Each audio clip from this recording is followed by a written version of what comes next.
الحمد لله نحمده ونستعينه ونستغفره ونؤمن به ونتوكل عليه ونعوذ بالله من شرور أنفسنا ومن سيئات أعمالنا من يهده الله فلا مضل له ومن يضلله فلا هادي له ونشهد أن لا إله إلا الله وحده لا شريك له ونشهد أن وسندنا وسيدنا ومولانا محمدا عبده ورسوله وصلى الله عليه وعلى آله وصحابه وسلم تسليما كثيرا كثيرا. أما بعد فأعوذ بالله من الشيطان الرجيم. بسم الله الرحمن الرحيم. وقال الله تعالى في القرآن المجيد: يا أيها الذين آمنوا اتقوا الله حق تقاته ولا تموتن إلا وأنتم مسلمون. صدق الله العظيم. سبحان ربك رب العزة عما يصفون وسلام على المرسلين والحمد لله رب العالمين. اللهم صل على سيدنا محمد وعلى آل سيدنا محمد وبارك وسلم. اللهم صل على سيدنا محمد وعلى آل سيدنا محمد وبارك وسلم.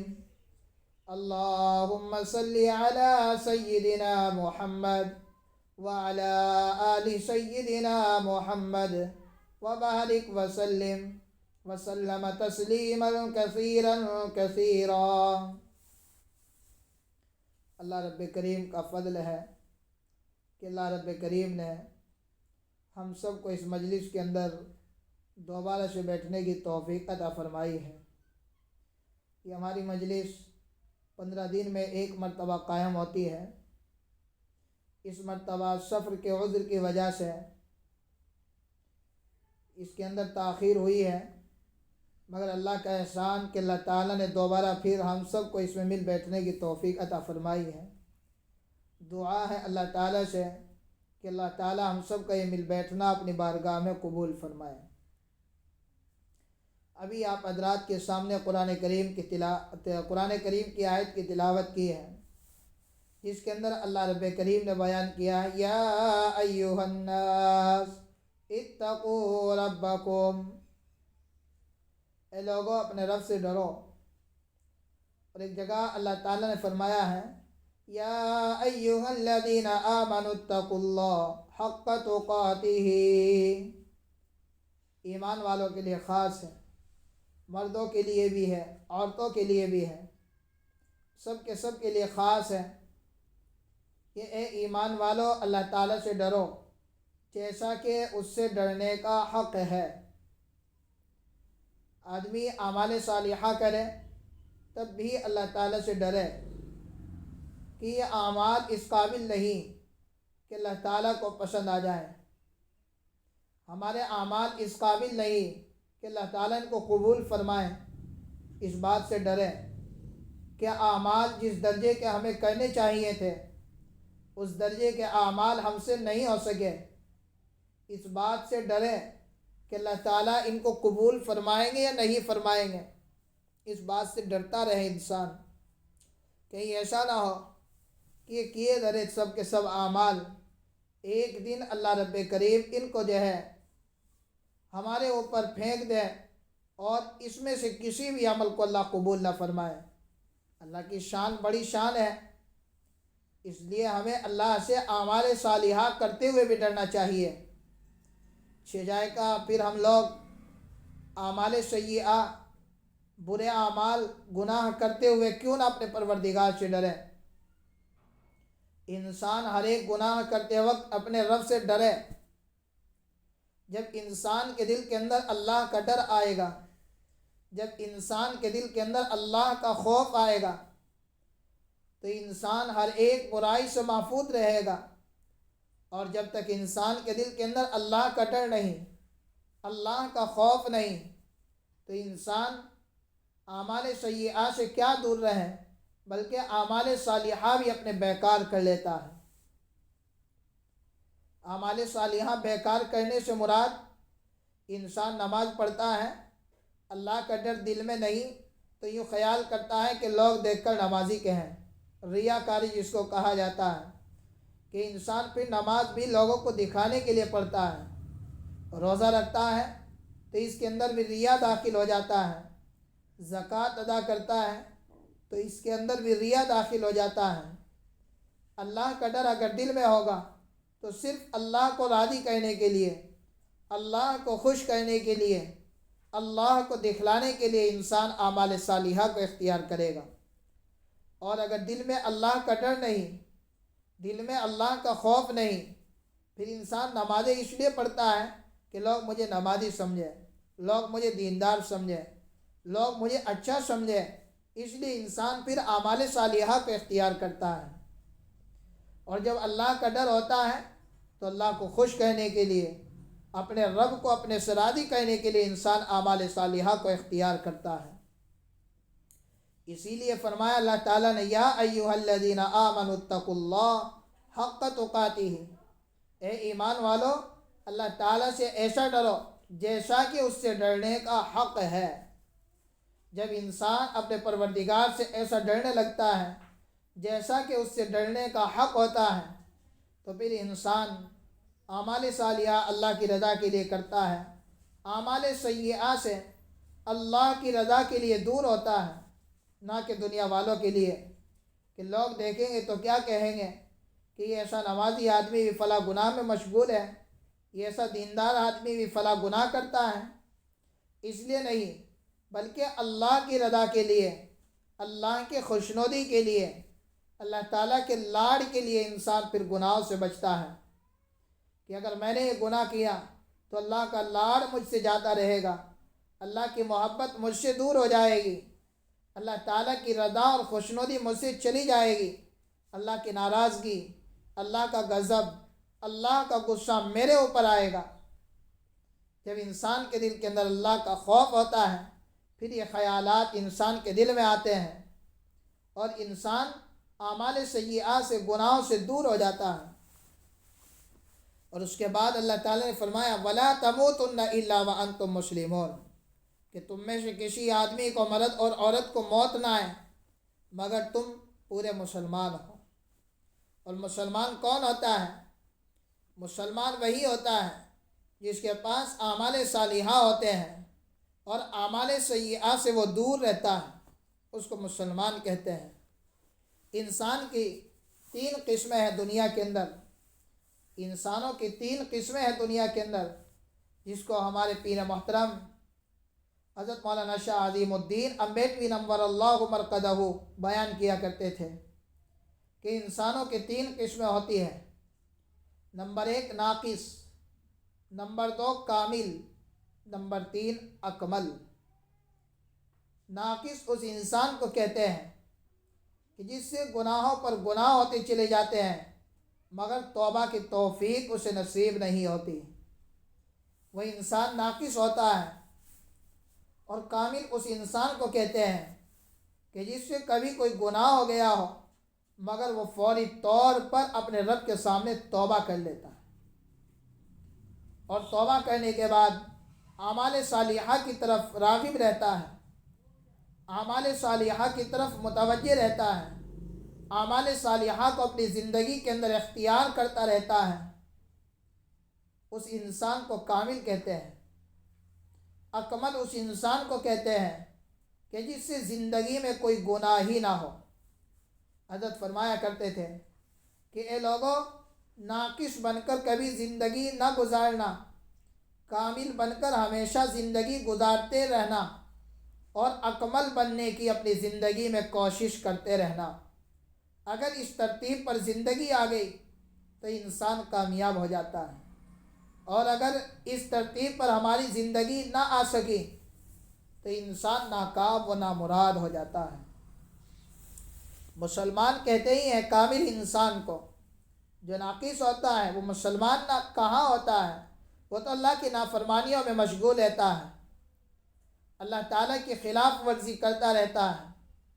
اور جب انسان مسلمان ہوتا ہے تو ایک چھوٹا سا گناہ بھی اگر انسان سے ہوتا ہے تو اسے چین ہی نہیں آتا جب تک وہ انسان اپنے پروردگار کے سامنے اس گناہ سے توبہ نہیں کر لیتا، اس گناہ کو اپنی زندگی سے نہیں نکال دیتا۔ اس کی مثال دی ہے علماء اکرام نے کہ مومن کی پہچان یہ ہوتی ہے، ایمان والے انسان کی پہچان یہ ہوتی ہے کہ کبھی اگر بھولے سے یا غلطی سے اس سے کوئی گناہ ہو جاتا ہے تو جب تک وہ اس گناہ سے توبہ نہیں کر لیتا وہ ایسے بے چین رہتا ہے، ایسے تڑپتا ہے جیسا کہ مچھلی جب اس کو پانی سے باہر نکال کر ریگستان کے اندر ڈال دیا جاتا ہے، بغیر پانی کے جس طرح مچھلی ریگستان کے اندر تڑپتی ہے، اسی طرح مومن بندہ، اسی طرح مسلمان بندہ جب اس سے کوئی غلطی ہو جاتی ہے، جب اس سے کوئی خطا ہو جاتی ہے، وہ بے چین ہو جاتا ہے، تڑپ جاتا ہے، جب تک اسے سکون ہی حاصل نہیں ہوتا جب تک وہ اپنے رب کے سامنے توبہ اور استغفار نہیں کر لیتا ہے۔ توبہ اور استغفار وہی انسان کرتا ہے جو اپنے پروردگار سے ڈرنے والا ہوتا ہے، اور جو اپنے پروردگار سے نہیں ڈرتا، جو اپنے پروردگار سے خوف نہیں کھاتا، ایسے انسان کو کبھی توبہ کی توفیق نصیب نہیں ہوتی۔ آپ دیکھ لیجئے کہ دنیا کے اندر بے شمار انسان ہیں جن کو اللہ تعالیٰ نے صحیح سالم عقل دی ہے، صحیح سالم ہاتھ اور پاؤں دیے ہیں، صحیح سالم سمجھ اور بوجھ عطا فرمائی ہے، صحیح بولتے ہیں، صحیح دیکھتے ہیں، صحیح سنتے ہیں، مگر اس کے باوجود اپنے بنانے والے کو چھوڑ کر غیروں کے دروں کے اوپر اپنے سر کو جھکاتے ہیں۔ کوئی پتھر کی مورتی کو سر جھکا رہا ہے، کوئی درخت کو سر جھکا رہا ہے، کوئی کسی اور مخلوق کو اللہ کی اپنا معبود سمجھ کر خیال کر کے بیٹھا ہوا ہے۔ اب یہ گناہ عظیم ہے۔ اللہ تعالیٰ نے فرمایا ان الشرک لظلم عظیم، کہ بے شک میرے نزدیک سب سے بڑا گناہ میری ذات کے اندر کسی دوسرے کو شریک ٹھہرانا ہے۔ ایک جگہ اللہ تعالیٰ نے شرک کے بارے میں فرمایا ہے ان اللہ لا یغفر ان یشرک بہ ویغفر ما دون ذلک لمن یشاء، کہ بے شک میں جس کی چاہوں گا مغفرت فرماؤں گا مگر مشرک کی کہ جس نے اللہ کے ساتھ کسی دوسرے کو شریک ٹھہرایا ہوگا اس کی قطعاً ہرگز کبھی میں بخشش نہیں کروں گا۔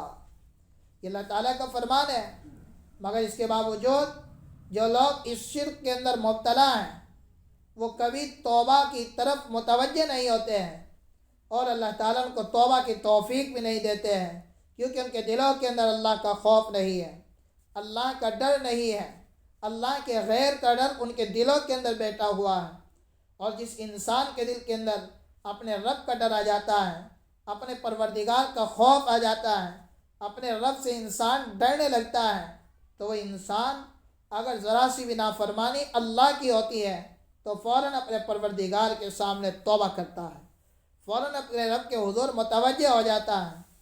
اسی لیے اللہ تعالیٰ نے فرمایا ہے یا ایھا الذین آمنوا اتقوا اللہ حق تقاتہ ولا تموتن الا وانتم مسلمون، کہ اے ایمان والو اللہ سے ڈرو جیسا کہ اس سے ڈرنے کا حق ہے، اور تم میں سے کسی کو موت نہ آئے مگر تم مسلمان ہو۔ یعنی جب موت آئے تو ہمارا حال یہ ہو کہ اس وقت میں ہم پکے اور سچے مسلمان ہونے چاہیے، یعنی ہم لوگ کامل ہونے چاہیے، ناقص نہیں کہ گناہوں پر گناہ تو کیے پر توبہ نہ کی، گناہوں پر گناہ تو کرتے چلے گئے پر توبہ نہ کی۔ اب گناہ ہے کیا چیز؟ نماز کا چھوڑنا گناہ، روزے کا چھوڑنا گناہ، اللہ نے مال دیا ہے حج نہ کرنا گناہ، زکوٰۃ ادا نہ کرنا یہ گناہ ہے۔ اسی طریقے سے گالی دینا یہ بھی ایک بہت بڑا گناہ ہے جس کو کبیرہ گناہ کہا جاتا ہے۔ آج کے زمانے میں گالی دینے کو انسان گناہ ہی نہیں سمجھتا ہے، گالی دیتا ہے، اپنے پروردگار سے خوف ہی نہیں کھاتا ہے، ڈرتا ہی نہیں ہے کہ گالی دینا کتنا بڑا گناہ ہے، کتنا بڑا گناہ ہے گالی دینا۔ اس کا ہم نے کبھی تصور نہیں کیا ہے، کبھی اس کا ہم نے خیال نہیں کیا ہے، کبھی ہم نے اس بات کو سوچا بھی نہیں ہے۔ حالانکہ دیکھیے آج کے زمانے کے ایک بہت بڑے ولی کامل حضرت پیر ذوالفقار نقشبندی صاحب دامت برکاتہم العالیہ ایک حدیث کے ذیل میں بیان کرتے ہیں کہ جو آدمی اپنی زبان سے ایک مرتبہ گالی دیتا ہے تو اللہ کے حبیب علیہ السلام کا فرمان یہ ہے کہ اس انسان کے اعمال صالحہ کے اندر سے، نیک اعمال کے اندر سے جو اللہ نے قبول کر رکھے ہیں، اور اعمال میں بھی سب سے افضل عمل جس کو نماز کہا جاتا ہے، جس کو نماز کہا جاتا ہے، جو سارے اعمال کی سردار ہے، جو سارے اعمال میں سب سے افضل عمل ہے، اس نماز کے بارے میں فرمایا ہے کہ ایک گالی کی نوسط کی وجہ سے اس کے نامۂ اعمال کے اندر سے اللہ تعالیٰ اس کی 40 مقبول نمازوں کو مٹا دیتے ہیں۔ 40 مقبول نمازوں کو جو اجر و ثواب ہے، اللہ تعالیٰ اس اجر و ثواب کو اس کے نامۂ اعمال کے اندر سے ختم کر دیتے ہیں۔ ایک گالی جس کو آج کے زمانے میں ہم نے گناہ ہی نہیں سمجھا ہے، اور گالی دینا کتنا بڑا گناہ ہے سمجھیے۔ اللہ کے حبیب صلی اللہ علیہ وسلم کا فرمان ہے، اللہ کے حبیب علیہ السلام نے فرمایا ہے کہ منافق کی پہچان یہ ہے کہ جب اس کے ساتھ ذرا سی کوئی آپس میں گفتگو ہوتی ہے، جب ذرا سی کوئی بات بڑھ جاتی ہے تو فوراً گالی گلوچ پر اتر آتا ہے۔ یہ منافق کی علامت بیان کی اللہ کے حبیب علیہ السلام نے۔ اور آج کے زمانے میں مردوں میں، عورتوں میں، ہر ایک انسان کے اندر یہ بیماری پائی جاتی ہے کہ ذرا سی کسی کے ساتھ کہا سنی ہوتی ہے، ذرا سی کسی کے ساتھ میں کوئی اونچ نیچ ہو جاتی ہے تو فوراً انسان گالی گلوچ پر اتر آتا ہے۔ حالانکہ اللہ کے حبیب علیہ السلام کا فرمان ہے کہ یہ منافق کی پہچان ہے، یہ ایمان والے کی پہچان نہیں ہے۔ ایمان والے کی پہچان یہ ہے کہ جب کسی کے ساتھ اونچ نیچ ہو، جب کسی کے ساتھ کوئی بات اتراؤ اور چڑھاؤ پر آ جائے تو اس کی پہچان یہ ہے کہ وہ نبی اکرم صلی اللہ علیہ وسلم کی سنت کو زندہ کرتا ہے، اور اپنے آپ کو چھوٹا سمجھ کر اسے بڑا سمجھ کر چھوڑ کر چلا جاتا ہے۔ یعنی انسان برداشت سے کام لیتا ہے، صبر کے ساتھ کام لیتا ہے، اور جب انسان صبر سے کام لے لیتا ہے تو پھر یہ نہ سمجھیے کہ اللہ تعالیٰ اس دوسرے کو یوں ہی چھوڑ دیتے ہیں، بلکہ اللہ اس سے انسان کا بدلہ بذات خود لے لیتے ہیں۔ تو اس لیے ہمیں چاہیے کہ ہم اپنی زبانوں کی احتیاط کریں، گالی گلوچ سے اپنے آپ کو بچائیں۔ اسی طریقے سے گناہوں میں ایک بدترین گناہ جو میرے اور آپ کے اندر پایا جاتا ہے، جس گناہ سے مجھے اور آپ کو توبہ کرنا نہایت ضروری ہے، وہ گناہ ہے غیبت کرنا۔ غیبت کسے کہتے ہیں یہ بات سمجھنے کی ضرورت ہے۔ آج کے زمانے میں ایک میرا بھائی اور ایک میں ہوں، میرا بھائی یہاں موجود نہیں ہے، میرا پڑوسی ہے وہ یہاں موجود نہیں ہے، میرے خاندان کا ہے، میرا رشتہ دار ہے وہ یہاں موجود نہیں ہے، اور اس کے اندر کوئی برائی ہے، اس کے اندر کوئی ایک عیب ہے، اور ایسی برائی اور ایسا عیب ہے اس کے اندر کہ اگر اس عیب کو، اس برائی کو اس کے منہ کے اوپر بیان کیا جائے تو اس کے دل کو تکلیف پہنچے، اس کو بات بری لگے، اور وہ آپ سے اس بات کو سن کر کنارہ کش ہونے لگے۔ اگر ایسی برائی اپنے بھائی کے اندر ہے اور اس برائی کو اس کی پیٹھ کے پیچھے ہم کسی دوسرے اپنے بھائی کے سامنے بیان کرتے ہیں کہ پتہ ہے کہ فلاں آدمی ایسا ہے، اس کے اندر یہ فلاں برائیاں موجود ہیں، حالانکہ وہ موجود نہیں ہے، اس کی پیٹھ کے پیچھے ہم یہ باتیں دوسرے کو بتلا رہے ہیں، اگر وہ اپنے کانوں سے سنتا تو اس کے دل کو تکلیف پہنچتی، وہ آپ سے دور بھاگتا کہ میرے بارے میں کیا کیا باتیں بیان کرتا ہے۔ ایسی بات کو غیبت کہا جاتا ہے۔ اس کا گناہ کتنا بڑا ہے۔ اللہ کے حبیب صلی اللہ علیہ وسلم کے زمانے میں 2 عورتوں نے روزہ رکھا، اور آخر شام کے پہر میں ان کا حال یہ ہو گیا کہ وہ موت اور زندگی کے درمیان میں آ گئی، یعنی خشکی کی وجہ سے اور پیاس کی شدت کی وجہ سے، بھوک کی وجہ سے ان کی حالت بالکل نڈھال ہوتی چلی گئی۔ اللہ کے حبیب علیہ السلام کے سامنے ان کی شکایت کی گئی، یا رسول اللہ 2 عورتیں ہیں، انہوں نے روزہ رکھا ہوا ہے اور ان کا حال روزہ لگنے کی وجہ سے بڑا برا ہو چکا ہے۔ اللہ کے حبیب علیہ السلام نے فرمایا کہ مجھے ان کے قریب لے جایا جائے۔ ان عورتوں کے قریب گئے، قریب جانے کے بعد میں ان دونوں عورتوں کے ہاتھوں میں ایک برتن عطا کیا اور فرمایا اللہ کے حبیب علیہ السلام نے کہ دونوں اس کے اندر قے کریں، ان برتنوں کے اندر دونوں کی دونوں قے کرو، الٹی کرو۔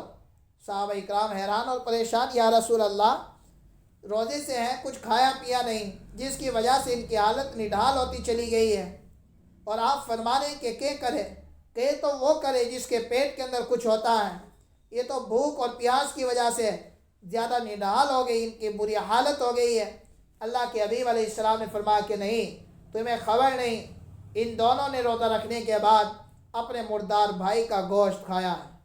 سارے صحابہ حیران اور پریشان، یا رسول اللہ یہ روزے سے ہے، اگر یہ گوشت کھاتی اپنے مردار بھائی کا تو ان کا روزہ ٹوٹ جاتا۔ اللہ کے حبیب علیہ السلام نے پھر حکم دیا تو ان دونوں عورتوں نے اپنے منہ کے اندر سے قے کی، تو ان برتنوں کے اندر گوشت کے لوتھڑے اور خون کے فوارے پڑے۔ اللہ کے حبیب علیہ السلام سے پھر صحابہ نے پوچھا، یا رسول اللہ واقعہ کیا ہے، حال کیا ہے؟ اللہ کے حبیب علیہ السلام نے فرمایا کہ ان دونوں نے روزہ رکھنے کے بعد دن کے کسی حصے میں ایک جگہ بیٹھ کر اپنے بھائی کی پیٹھ پیچھے اس کی کوئی برائی کو بیان کیا ہے، جس کو غیبت کہا جاتا ہے، اور اس کی نوشت کی وجہ سے ان کے اوپر یہ اثرات مرتب ہوئے ہیں، اور غیبت کرنے کی وجہ سے ان کا روزہ بھی ختم ہو گیا ہے، اور اللہ تعالیٰ کی پکڑ ان کے اوپر آئی ہے کہ جس کی وجہ سے ان کی یہ بری حالت ہو چکی ہے۔ آپ اندازہ تو لگائیے، غیبت کو اللہ کے حبیب علیہ السلام نے اپنے مردار بھائی کا گوشت کھانے کے برابر قرار دیا ہے۔ اگر کسی کا بھائی انتقال کر جائے اور کوئی عورت یا کوئی مرد اپنے اس بھائی کا گوشت کاٹ کر کے کھائیں تو ہم لوگ اس کو کتنا بڑا گناہ سمجھتے ہیں۔ ہم لوگوں کی نظر میں کتنا بڑا گناہ ہے، کتنی بڑی برائی ہے۔ مگر دیکھیے تو صحیح، اپنے بھائی کی پیٹھ پیچھے برائی کو بیان کرنا، اس کی غیبت کرنا، اس کی باتیں بنانا بیٹھ کر، اس کو اللہ کے حبیب علیہ السلام نے اس کے مشابہ قرار دیا ہے، اس کے برابر گناہ قرار دیا ہے۔ مگر آج کے زمانے میں مرد بھی، عورتیں بھی، چھوٹے بھی، بڑے بھی، پڑھے لکھے بھی اور ان پڑھ بھی، ہر ایک انسان گویا کہ اسی برائی کے اندر مبتلا نظر آتا ہے۔ اس گناہ کو ہم گناہ نہیں سمجھتے۔ اللہ کے لیے ڈرنا چاہیے۔ اللہ نے فرمایا، یا ایھا الذین آمنوا اتقوا اللہ، اللہ سے ڈرو۔ جب اپنے بھائی کی تم پیٹھ پیچھے برائی بیان کرتے ہو تو اللہ وہاں موجود ہوتا ہے، اللہ اس کو سن رہا ہوتا ہے، اور فرشتے نامہ اعمال کے اندر اس گناہ کو لکھ رہے ہوتے ہیں۔ کل قیامت کے دن اس کا جواب دینا ہوگا۔ کل قیامت کے دن یہ برائی انسان کے سامنے آئے گی، اور اگر یہ بات کہہ دی جائے تو کوئی بڑی بات نہیں ہے کہ انسان جب غیبت کرتا ہے وہ گویا کہ اللہ کی ذات کو بالکل فراموش کر دیتا ہے، اللہ کی ذات کو بالکل بھلا دیتا ہے، اور یہ خیال کرتا ہے کہ میری بات کو کوئی سن ہی نہیں رہا ہے، میری بات کی طرف کوئی متوجہ نہیں ہے۔ ہاں، اللہ تعالیٰ اس وقت بھی متوجہ ہیں، اللہ تعالیٰ اس وقت بھی بات کو سن رہے ہیں۔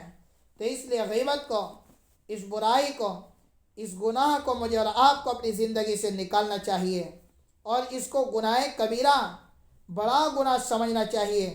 آج ہم ان گناہوں کو بڑے گناہ نہیں سمجھتے، اسی لیے آج یہ گناہ ہمارے لیے کرنا آسان ہے، اسی لیے آج ان گناہوں کا کرنا ہمارے لیے سہل کام بن چکا ہے۔ اسی طریقے سے پردہ نہ کرنا عورت کے لیے یہ بھی ایک بہت بڑا گناہ ہے۔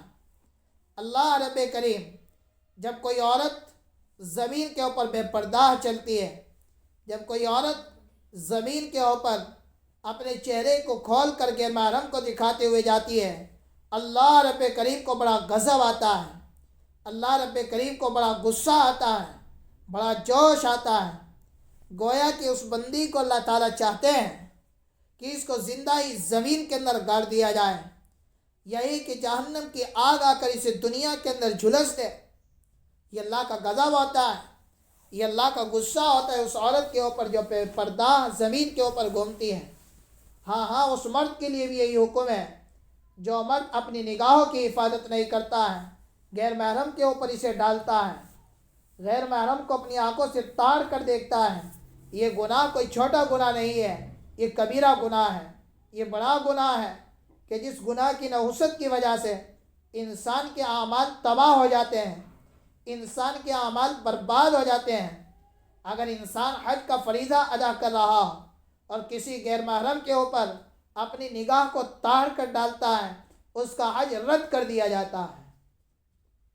اگر کوئی انسان نماز پڑھ رہا ہے، نماز کتنی عظیم الشان اللہ کی عبادت ہے، اگر کوئی غیر محرم کو اپنی نگاہ سے اس نماز کی حالت میں تاڑ کر دیکھتا ہے تو اس کی نماز ختم ہو جاتی ہے۔ اگر کوئی انسان روزے کی حالت میں کسی غیر محرم کو اپنی نگاہ سے تاڑ کر دیکھتا ہے تو اس کا روزہ ختم ہو جاتا ہے۔ یہ گناہ کتنے بڑے گناہ ہیں۔ اسی لیے اللہ تعالیٰ نے فرمایا یا ایھا الذین آمنوا اتقوا اللہ حق تقاتہ، اے ایمان والے مردوں اور عورتوں، اللہ سے ڈرو جیسا کہ اس سے ڈرنے کا حق ہے۔ جب انسان کے دل کے اندر اللہ کا ڈر ہوتا ہے، اللہ کا خوف ہوتا ہے، پھر انسان پکا سچا مسلمان ہوتا ہے۔ اور مسلمان کون ہوتا ہے؟ جس کا چلنا، جس کا پھرنا، جس کا اٹھنا، جس کا بیٹھنا، جس کا دیکھنا، جس کا کھانا اور پینا، جس کے اعمال اللہ کے حبیب علیہ السلام کے طریقے کے مطابق ہوتے ہیں، وہی انسان مسلمان ہوتا ہے۔ اور جس انسان کا کھانا پینا، جس انسان کا اٹھنا اور بیٹھنا، جس انسان کا پہننا اور اوڑھنا، جس انسان کا لینا اور دینا، جس انسان کا دیکھنا اور بولنا، جس انسان کا سننا اللہ کے حبیب علیہ السلام کے طریقے کے مطابق نہیں، وہ تو گویا کہ مسلمان کہلانے کا حقدار بھی نہیں ہے۔ وہ تو گویا کہ مسلمان کہلانے کا حقدار بھی نہیں ہے۔ ہمیں دیکھنا ہے کہ اللہ کے حبیب علیہ السلام اپنی آنکھوں سے کیسے دیکھا کرتے تھے، اللہ کے حبیب علیہ السلام اپنی زبان سے کیسی باتیں کیا کرتے تھے، اپنے کانوں سے اللہ کے نبی علیہ السلام کیسی باتوں کو سنا کرتے تھے، اللہ کے نبی علیہ السلام کیسا مال کھایا کرتے تھے، اللہ کے نبی علیہ السلام کیسا پہنا کرتے تھے، اللہ کے نبی علیہ السلام کیسا اوڑھا کرتے تھے۔ ہمیں دیکھنا ہے۔ اب دیکھیے، اگر انسان گالی دے رہا اپنی زبان سے اور اس کا پہننا اوڑھنا بھی سنت کے مطابق نہیں ہے، اور کوئی انسان اپنے کانوں سے لیڑ لگا کر گانے کو سن رہا ہے، تو کیا دیکھنے والا اسے مسلمان کہے گا؟ نہیں۔ اگر کوئی عورت کھلے منہ اور ننگے سر بازار کے اندر پھر رہی ہے تو بتلاؤ کیا اسے دیکھنے والا کوئی مسلمان کہے گا؟ ہرگز نہیں کہے گا۔ اور کوئی عورت نقاب پوش ہو، کوئی عورت برقع پہنے ہوئے ہو اور بازار سے گزر رہی ہو، ہر ایک دیکھ کر کے کہے گا کہ یہ مسلمان ہے، یہ محمد صلی اللہ علیہ وسلم کی امتی ہے، یہ محمد علیہ السلام کی امت میں سے ہے، اس کی دور سے پہچان ہوگی کہ یہ مسلمان ہے۔ اور جب دنیا والے اسے مسلمان کہیں گے تو یقیناً جب اس کی موت آئے گی، فرشتے بھی اسے مسلمان تسلیم کریں گے اور اس کا خاتمہ مسلمانوں کے ساتھ لکھ دیا جائے گا۔ یہی اللہ تعالیٰ نے فرمایا الا وانتم مسلمون، کہ تم میں سے کسی کو موت نہ آئے مگر مسلمان ہونے کی حالت میں۔ اگر کہیں راستے میں موت آ جائے تو لوگ تمہیں اٹھائیں، مسلمان سمجھ کر کے اٹھائیں کہ یہ برقعے میں ہے، یہ مسلمان ہے، اس کے چہرے کے اوپر داڑھی ہے، یہ مسلمان ہے، اس کا لباس پیارے نبی علیہ السلام کے لباس کے طریقے کے مطابق ہے، یہ مسلمان ہے۔ پہچان ہونی چاہیے اپنی کہ ہم مسلمان ہیں۔ اسی کو اللہ کے قرآن نے بیان کیا ہے۔ جب انسان جھوٹ بولتا ہے یہ مسلمان کی علامت نہیں ہے، یہ مسلمان کی پہچان نہیں ہے۔ مسلمان اپنی زبان سے کسی دوسرے کی غیبت کرتا ہے، یہ مسلمان ہونے کی علامت نہیں ہے۔ مسلمان نماز چھوڑتا ہے، یہ مسلمان ہونے کی علامت نہیں ہے۔ کوئی انسان روزہ چھوڑتا ہے رمضان کے مہینے میں، یہ مسلمان ہونے کی علامت نہیں ہے۔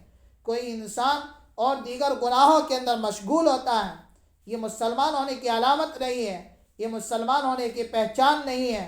مسلمان ہونے کی پہچان یہ ہے کہ انسان اپنے کانوں سے غیبت نہیں، اپنے کانوں سے ناچ اور گانا نہیں، بلکہ اللہ کے کلام کو سنتا ہو، اللہ کے نبی کے فرمان کو سنتا ہو، تو سمجھیے کہ یہ مسلمان ہے۔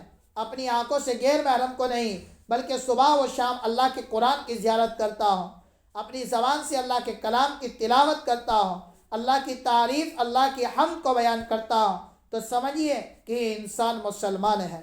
اگر انسان پہننا اور اوڑھنا اللہ کے حبیب علیہ السلام کے طریقے کے مطابق کرتا ہے تو دور سے اس کی پہچان ہوتی ہے۔ ہزاروں کفار کے درمیان سے گزرتا ہے تو لوگ کہتے ہیں کہ یہ مسلمان ہے، لوگ کہتے ہیں کہ یہ ایمان والا ہے، لوگ کہتے ہیں کہ یہ محمدی ہے۔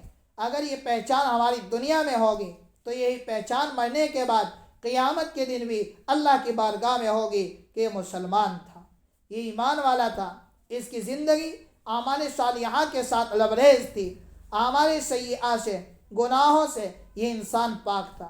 اسی لیے فرمایا ہے کہ یہ زندگی بنانے کے لیے، اس زندگی کو اپنی زندگی میں داخل کرنے کے لیے اللہ تعالیٰ کا خوف، اللہ تعالیٰ کا ڈر ہمارے دل کے اندر ہونا چاہیے۔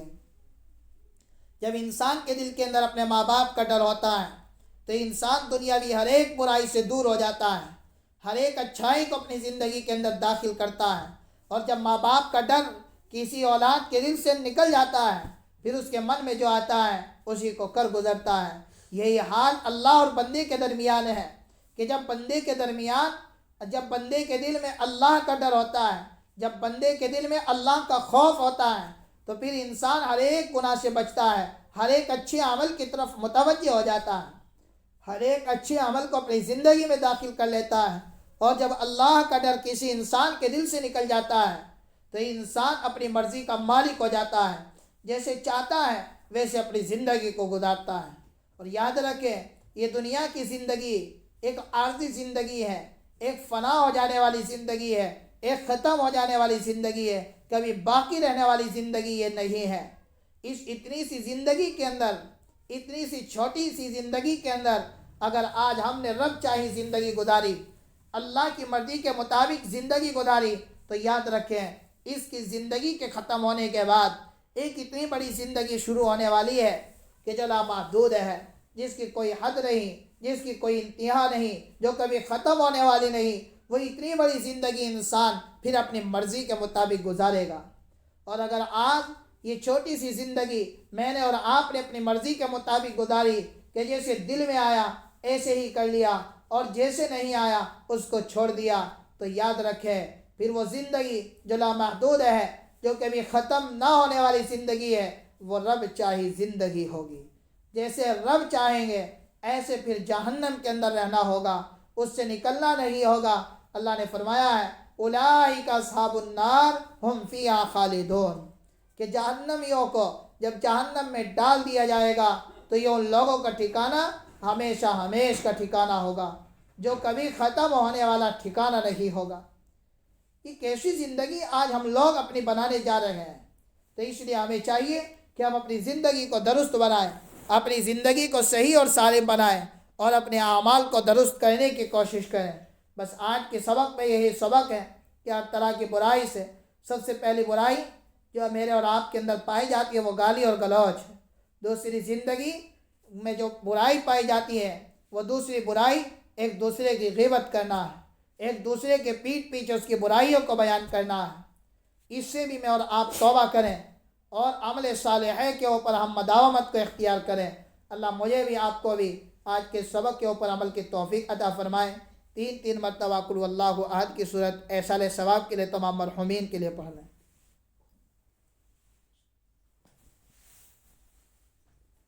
اس میں پانی کتنا ہے؟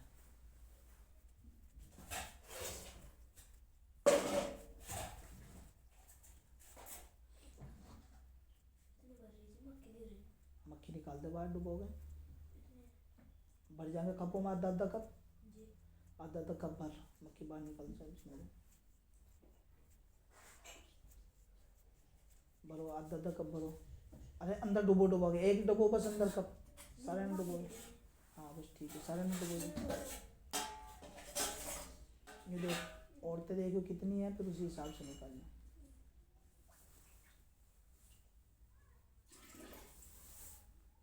ایک کپ ڈبو لو، اس سے بھرتا رہو سارے کپوں میں۔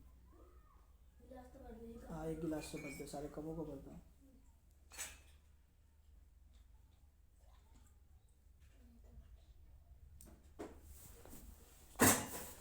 الحمدللہ رب العالمین، اللہم صلی علی سیدنا محمد وعلی آل سیدنا محمد وبارک وسلم تسلیما کثیرا کثیرا۔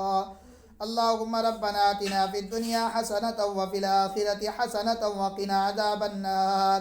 اللہم ربنا ظلمنا انفسنا وإن لم تغفر لنا وترحمنا لنکونن من الخاسرین۔ لا الہ الا انت سبحانک انا کنا من الظالمین۔ واعف عنا واغفر لنا وارحمنا انت مولانا فانصرنا على القوم الكافرين۔ یا حی یا قیوم برحمتک نستغیث، یا حی یا قیوم برحمتک نستغیث، یا حی یا قیوم برحمتک نستغیث۔ حسبنا اللہ ونعم الوکیل، نعم المولا ونعم النصیر۔ حسبنا اللہ ونعم الوکیل، نعم المولا ونعم النصیر۔ حسبنا اللہ ونعم الوکیل، نعم المولا ونعم النصیر۔ یا اللہ ہم سب کے تمام گناہوں کو معاف فرما، یا اللہ سیئات کو حسنات سے مبدل فرما، یا اللہ خطا سے درگزر کا معاملہ فرما، یا اللہ ہر چھوٹے بڑے گناہوں کو معاف فرما، یا اللہ ہر چھوٹی بڑی غلطی کوتاہیوں کو معاف فرما۔ یا اللہ ساری زندگی آپ کی نافرمانی کے ساتھ گزری ہے، اللہ ہم اپنی گزشتہ زندگی سے توبہ کرتے ہیں، یا اللہ ہماری توبہ کو قبول فرما۔ یا اللہ آئندہ کی زندگی اعمال صالحہ کی عطا فرما، نیک اور اچھے اعمال والی زندگی عطا فرما۔ برے اعمال والی زندگی سے ہم سب پناہ چاہتے ہیں، پناہ عطا فرما۔ یا اللہ یا رب کریم پورے عالم اسلام کے حال پر رحم فرما، کرم فرما، عافیت کا معاملہ فرما۔ یا اللہ مسلمانوں کی جان مال عزت آبرو کی حفاظت فرما۔ یا اللہ فلسطین کی حفاظت فرما، فلسطین کے مسلمانوں کی حفاظت فرما۔ یا اللہ حماس اور غزہ کی حفاظت فرما۔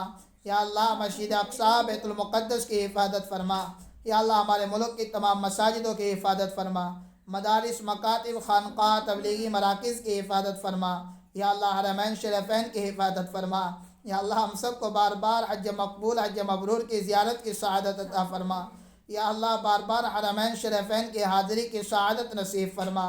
یا اللہ یا رب کریم کسی کو بھی محروم نہ فرما۔ یا اللہ ہر ایک مرد اور عورت کو، ہر ایک بچے بوڑھے کو یا اللہ وہاں کی زیارت کی سعادت نصیب فرما۔ یا اللہ وہاں جانے کے اسباب پیدا فرما۔ یا اللہ جو مقروض ہے سب کے قرض کی ادائیگی اپنے غیب کے خزانے سے پوری فرما۔